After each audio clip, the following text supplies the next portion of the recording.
Welcome to the Defense and Aerospace Report. I'm Vago Muradian here at the Halifax International Security Forum in Nova Scotia, Canada, world's leading gathering, one of the world's leading gatherings of military, diplomatic, civilian, economic, cultural thought leaders from around the world. And we have one of those military leaders joining us right now, who is General Riho Terras, who is the commander of Estonia's defense forces, the man who, after the little green men, invaded Ukraine, when somebody asked you what would happen if the little green men were to invade Estonia, if I don't misunderstand your quote, it was shoot to kill. So I think that you're perfectly committed in defending your nation. Thank you very much for taking time to talk to us.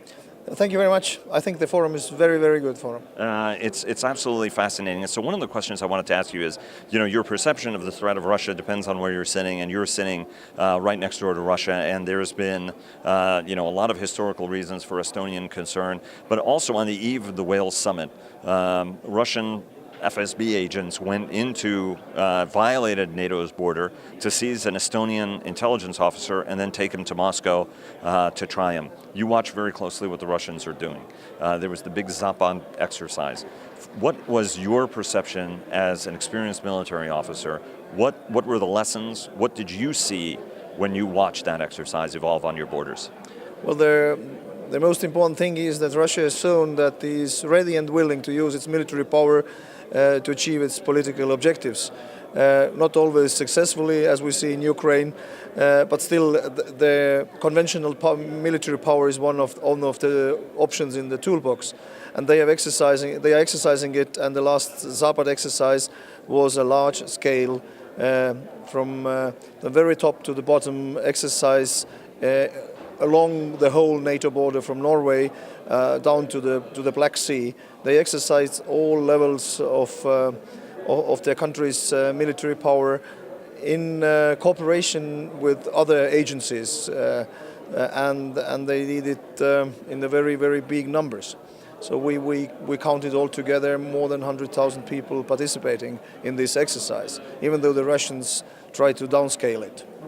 And what were some of the capabilities they demonstrated that particularly concern you as the Estonian Defense Forces chief? I think they have put a lot of emphasis during this exercise on the command and control, digital command and control systems and electronic warfare. They exercised command and control up to the president, and the decision cycle is very short. So they're getting better and better, and that concerns me a lot. We talked to Gerimas Jeglenskas, Lithuania's deputy vice minister of defense, and he said that he saw that as a dress rehearsal for an invasion of a NATO country. Is that how you saw it as well? Yeah, absolutely. All sequences of the exercise trained and exercise certain levels of the preparation for an invasion, and even the countries labeled in the plans were Laria and Estalia, which just as we like to use different names, they use them as well. So it was an exercise to prepare themselves for offensive activities in Western Europe. Is enough, from your perspective, being done by the alliance to deter Russia? Are you satisfied with the moves the alliance has done? And if you're not satisfied, what more should the alliance be doing to defend nations on its frontier that are alliance members? Well, I'm sure that Wales and Warsaw summits were surprisingly powerful for the Russians, and the unanimous decisions taken were, I think, very strong messages. And one of the alliance's strength is the unanimous decisions, and I think this is the center of gravity. But we should not lie on the earned laurels. How is it?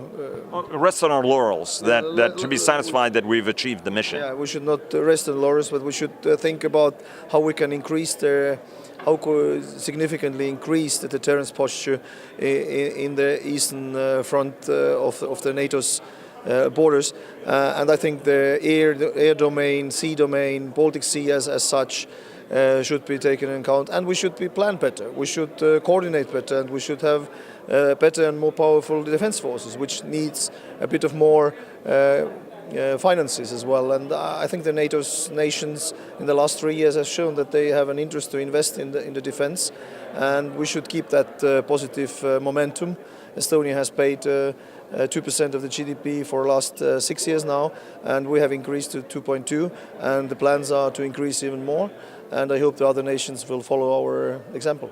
One of the scenarios, no nation has faced the kind of cyber assault that you guys did several years ago. It's almost like I've been a testing ground, which has meant that your cyber forces, and in fact the Center of Excellence for Cyber for the Alliance, is in Estonia now as a consequence of that. Some of them were denial of service, some of them were more significant.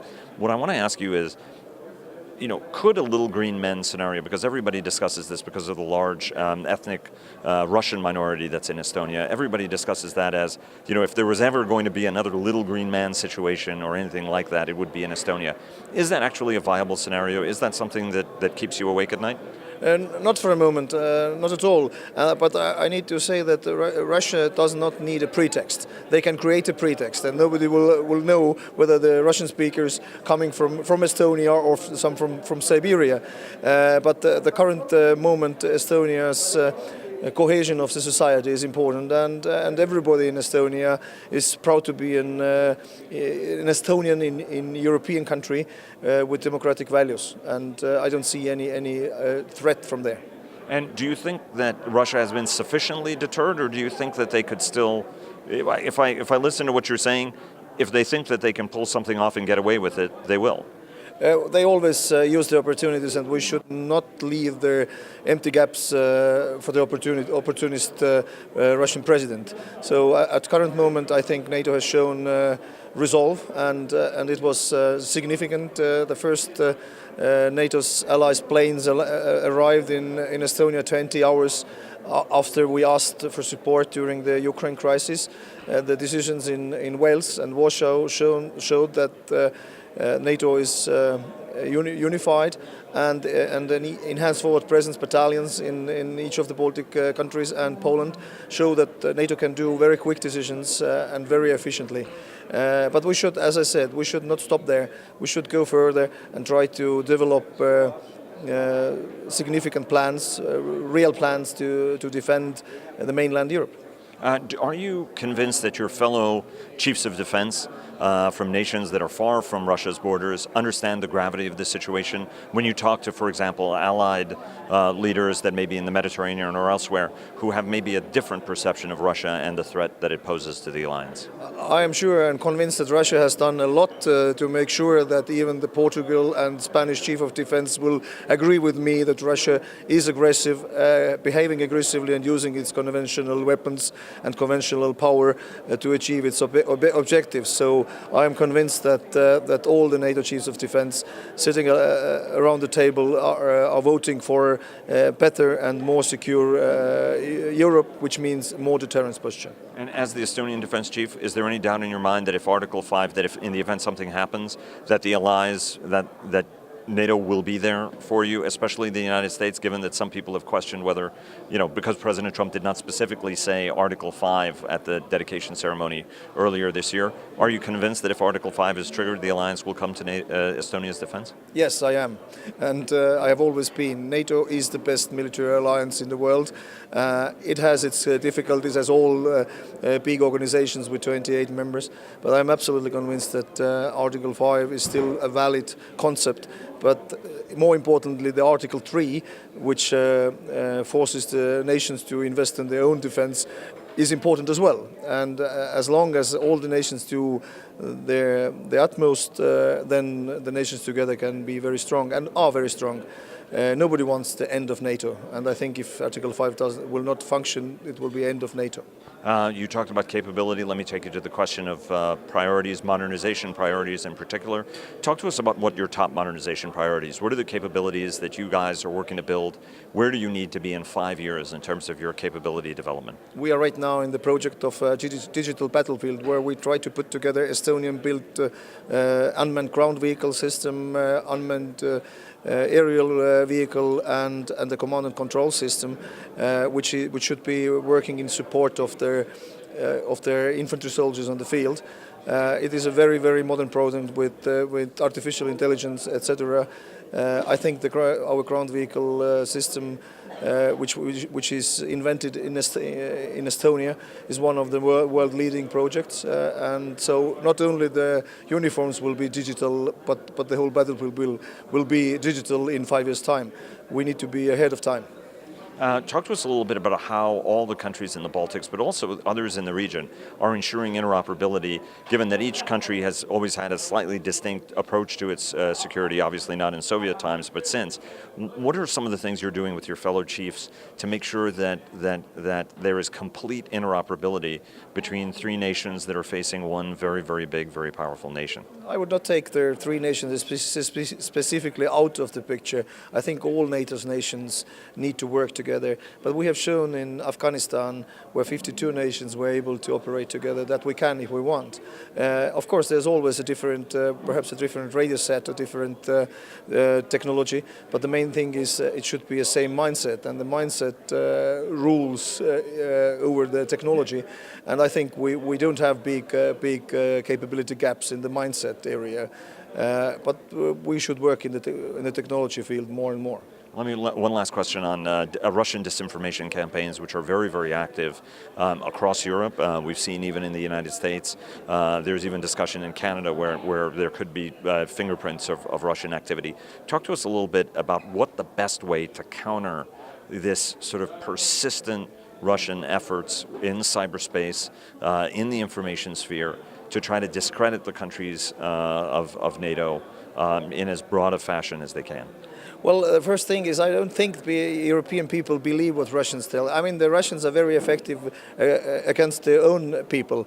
They are convincing and the propaganda works there.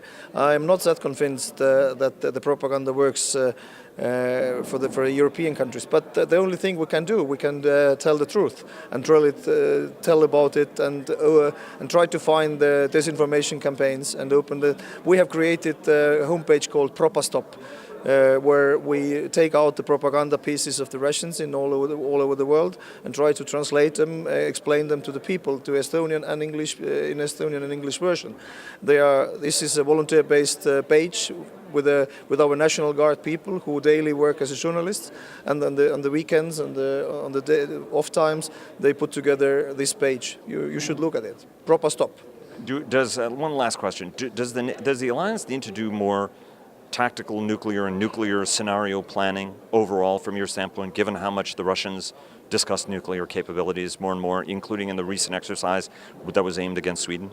I'm absolutely sure that nuclear deterrence is as valid as it was 30, 40 or 50 years ago, and we should plan with it.